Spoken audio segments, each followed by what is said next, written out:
अमिताभ बच्चन और रेखा के बीच के अफेयर को बॉलीवुड में लंबे समय से काफी ग्लोरीफाई किया गया है। वहीं दूसरी तरफ जया बच्चन, जो इस पूरे सिनारियो में सचमुच एक विक्टिम थी, उन्हें और उनकी कहानी को हमेशा से नजरअंदाज किया जाता रहा है।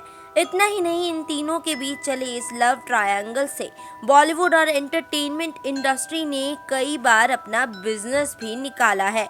अमिताभ और रेखा से पहले अमिताभ और जया भादुरी की बात करते हैं। ये शादी जैसी दिखती है वैसी बिल्कुल नहीं है।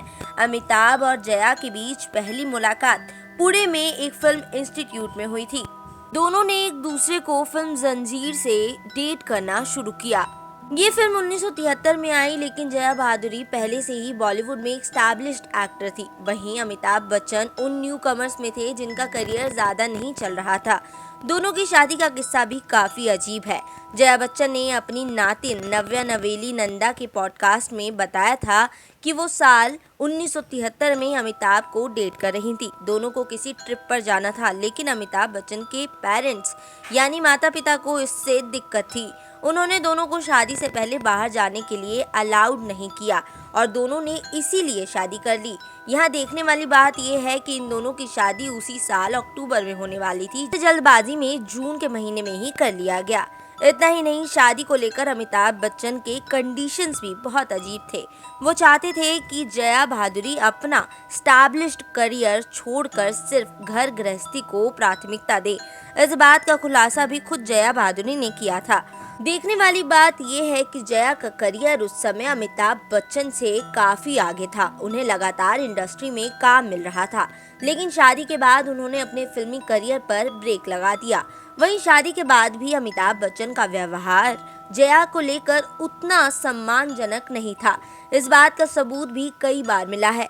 रेडिट पर दोनों की शादी से जुड़ा एक किस्सा है जो काफी वायरल भी हुआ था। एक इंडियन जर्नलिस्ट हैं करण थापर, जो उस समय के नामी पत्रकार थे। उन्होंने इस बात का खुलासा किया था कि कैसे अमिताभ बच्चन मीडिया के सामने भी अपनी पत्नी जया को फटकार लगा देते थे। एक बार कुछ पत्रकारों के साथ करण थापर अमिताभ बच्चन के घर डिनर पर गए थे। इस दौरान अमिताभ बच्चन ने जया बच्चन को सभी पत्रकारों की महफिल के बीच केवल एक रोटी के लिए फटकार लगा दी थी। इतना ही नहीं, जया बच्चन ने अपने इंटरव्यूज में कई बार इस बात का खुलासा किया है कि अमिताभ बच्चन की लाइफ में वो फर्स्ट प्रायोरिटीज में से एक दो बिल्कुल नहीं है। इस बात से इतना तो साफ है कि अमिताभ बच्चन ने शादी में जया को कहीं ना कहीं मिसट्रीटेड फील करवाया था। हालांकि ये सभी इंसिडेंट और बातें रेखा के साथ बिग बी का नाम जुड़ने से काफी बाद में सामने आई, लेकिन इस शादी में जया जी को वो सम्मान कभी मिला ही नहीं। दूसरी तरफ अमिताभ बच्चन और रेखा के अफेयर को भी काफी मसाला मिर्च छिड़क कर ऐसे पेश किया गया कि वो कोई गलत बात हो ही ना। भले ही अमिताभ बच्चन ने रेखा से शादी ना की हो, लेकिन हर मौके पर उनका नाम जोड़ा जरूर जाता है। ये सब जया बच्चन को बार बार सुनकर कितना बुरा लगता होगा, इसका अंदाजा न आप लगा सकते हैं और ना ही हम। जहां जया बच्चन के साथ ना तो किसी की सिंपैथी रही और ना ही किसी ने अमिताभ रेखा को उनके किए गए बिट्रेयल के लिए ब्लेम किया। और तो और बॉलीवुड ने इस पूरे सिनेरियो का फायदा पैसे कमाने के लिए उठाया। इसका सबसे बड़ा एग्जाम्पल साल 1978 में आई फिल्म सिलसिला है। यह फिल्म एक्स्ट्रा मैरिटल अफेयर जैसे मुद्दे पर बनी थी, जहां पर पहले परवीन बाबी, जया बच्चन और अमिताभ बच्चन को कास्ट किया जा रहा था। लेकिन जब असल जिंदगी में रेखा, अमिताभ और जया का लव ट्रायंगल चल रहा था, तो प्रोड्यूसर्स ने परवीन बाबी की जगह इस फिल्म में रेखा को कास्ट किया। इस फिल्म ने खूब पैसे कमाए, लेकिन जया, रेखा और अमिताभ के लव ट्रायंगल को कमर्शियली हिट कहा जाने लगा। इस फिल्म के बनने को लेकर एक और किस्सा कुछ यूं है कि जया बच्चन ने अमिताभ बच्चन और रेखा पर भरोसा कर इस फिल्म को साइन किया था।